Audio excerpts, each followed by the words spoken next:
Ladies and gentlemen, when I listen to Rigathi Gachagua's speeches while at Murang'a all the way to Nyeri, there's one conclusion that I can make here. Already now, Rigathi Gachagua has made a decision that whatever happens in the opposition, the united opposition, will not affect his decision to be at the ballot in 2027. Nilikuja jana nyumbani kutafuta baraka kwa sababu when I went to the US for 6 weeks I came back. Kenyans told me, looking around, we need change in this country. We need change through the ballot. We need a new leader for this country. And looking around and analyzing the situation, tukiangalia wewe ndio uko na nguvu ya kutoa hii jamaa aende nyumbani. So I accepted the request of the people of Kenya to run for the presidency in 2027, and I came yesterday home to ask for your blessings. Mumenibariki. Yeah, so it is no longer negotiable. And ladies and gentlemen, I think most of you have seen that. Some analysts have come out to say that this could be a trap by President William Ruto, and Rigathi Gachagua has fallen into it. According to me, I believe that whether Rigathi Gachagua is at the ballot or not, he's still a threat to President William Ruto. Ladies and gentlemen, some people take it to be like Rigathi Gachagua cannot even become the president of this country. And I'm going to do an extensive video in relation to Rigathi Gachagua's bid. Ladies and gentlemen, Rigathi Gachagua, so far, he has one obstacle: to look national. Most people take him to be a tribal leader, in the sense that he only talks about the Mount Kenya people. But the same Kenyans, give it 1 year or 6 months from now, Rigathi Gachagua will be the only voice in opposition that criticizes the government and stops the government from doing some things that hurt Kenyans. And when he does that, there is no way people can hate him as such. Nobody knew it can be liked even in Mount Kenya and be the leader. But now, he is one. Nobody knew that when Rigathi Gachagua goes to the coastal region, people will come out to cheer him. But now, they do.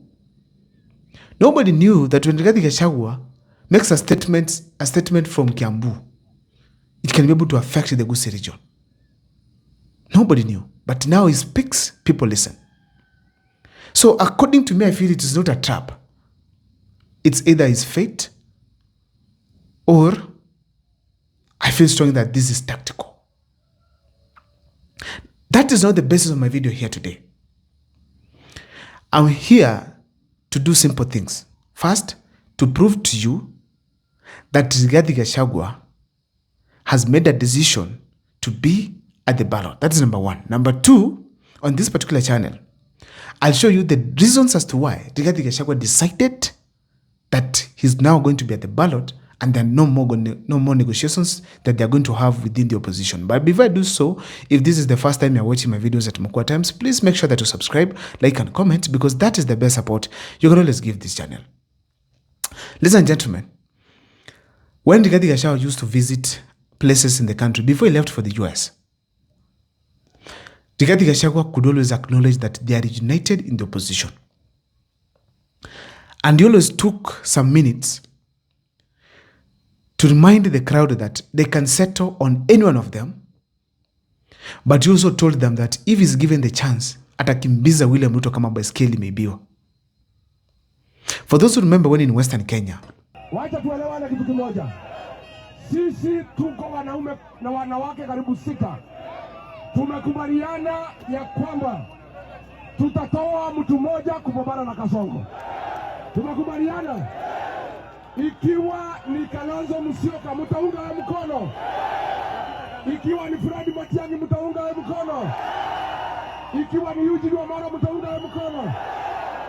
Ikiwa ni Tabea mtaunga mkono. Ikiwa ni Martha Karua mtaunga mkono. Na ikiwa ni mimi Mandirigi. He always acknowledged that they are in negotiations. And is the one actually who suggested that come 2026 towards the end, they will sit back and now at the table and agree who is the best fit to take President William Ruto home, which was okay. Ladies and gentlemen, but now you can see there's a change in the language of Rigathi Gachagua. He's not talking about other opposition leaders.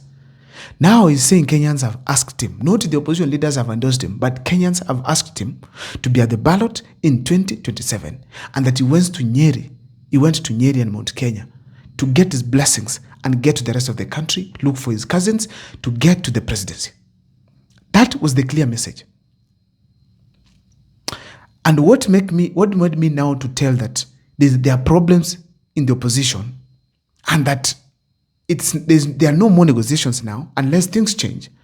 It is the statement by, of course, Cleophas Malala. Ukiangalia kwa watu wote, yule mtu wako na nguvu, yule mtu wako na muscles, yule mtu wako na akili, ni huyu Rigathi Gachagua. Ladies and gentlemen, Cleophas Malala is showing clearly that to the rest of the people in opposition, they are not serious, and the rest of the people of opposition are not clever enough to take down President William Samoei Arap Ruto. So I have proven to you that indeed there is a likelihood there are no more negotiations that are going to occur in the opposition. And I'm going to do an extensive video of this kind of a scenario where they have disintegrated now, going to the presidency in 2027. Ladies and gentlemen, what could be the reasons as to why it eventually stopped in that there are no more negotiations in the opposition and that Rigathi Gachagua now has decided to take it on alone?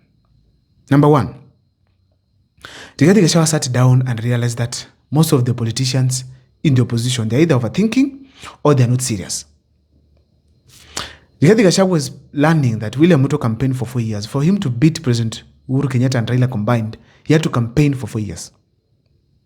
And he knows very well that it needs to be available and relevant in the Kenyan politics for the 4 years. Raila Amolo Odinga, there's no time he relaxed. He was always criticizing the government all through. And whenever it comes to the elections, he's very popular. So Rigathi Gachagua knows there's no miracle that happens in politics. So checking on his aggressiveness and comparing it to what is happening to other opposition leaders, Matiang'i is a bit chilled. He's working on his things step by step. There's no hurry. Kalonzo Musyoka is serious mentally, but when it comes to physically, is relaxed. Eugene Wamalwa is still wrangling with his other DAP members. George Natembeya is fixed in the Western region. So he decided, if these people are not serious, let me take it on. And that is how I feel strongly. Rigathi Gachagua decided there are no more negotiations. Number two, I believe strongly that there's something that these people have disagreed on. Malala could not just come out and say some things that are very sensitive like that. That ukiangalia kwa wale wote opposition, mtu mwenye ako na akili, si ni Rigathi Gachagua pekee. That kind of a statement shows these people have tried to agree on something and they have not come into terms. I told you Rigathi Gachagua is very simple when it comes to his political thinking and operations. He does not beat around the bush. He does not overthink. He knows there are two things that take someone home. Mount Kenya region unity, it's key. And he knows proper language to the people and serious campaigns. Very simple things. He does not overthink that, get someone to do this, to do that. No. He knows that very well. Not even stealing can overturn the will of the people. Rigathi Gachagua knows that very well. So therefore, I feel there's some disagreement within the opposition team that is making now Rigathi Gachagua to go it alone. I'm also feeling there's a bit of betrayal within the opposition. Probably Rigathi Gachagua's intelligence, being an immediate deputy president, I feel that he has some intelligence that there are some people in the opposition whom have already betrayed their cause by either working with the government secretly. And so he decided, I cannot work with traitors anymore. Let him get to work. And that's how he decided that I'm going to take on President William Samoei Arap Ruto. I'm also thinking strongly that Rigathi Gachagua will have better bargaining powers if each opposition leader goes it alone. Why? There will be no 50+1 in the first round. And so there'll be a runoff. Rigathi Gachagua will be having 5.2 million votes just from Mount Kenya, and including those in diaspora, probably it could go to 6 or more. Ladies and gentlemen, if Rigathi Gachagua is number 2 or 3, he has huge negotiating power at the ballot. So therefore, he knows what is best for him. So going it alone, it does not hurt Rigathi Gachagua. It makes him a stronger leader. I'm also feeling that there could be no formula for them to agree as the opposition that can make the Kambas satisfied, make the Kisis satisfied, make the Abaluya satisfied, the people of the coast satisfied. And now they've decided, let everyone go it alone. And then at the ballot, let the best man win. And then who becomes the number 2? Because automatically if they all go, there'll be no 50+1, now becomes the man in the opposition, who they should all unite and support against President William Ruto at the runoff. As simple as that. So, ladies and gentlemen, as I stated, there are some obstacles for Rigathi Gachagua as far as the presidency, his bid for presidency is concerned. First, to look national. And ladies and gentlemen, for Rigathi Gachagua to look national, it just needs to champion for the interests of the people from other regions. The way he did for Mandera, he will do it for Kisii, do it for the people of the coast, do it for the people of Luo Nyanza, do it for the people of Nairobi, do it for the people of the Muslim community, and eventually people will start accommodating his way of politics. And eventually people will like him. And those who are calling him tribal right now, not capable to lead, will be able to see eventually that Rigathi Gachagua is becoming the president.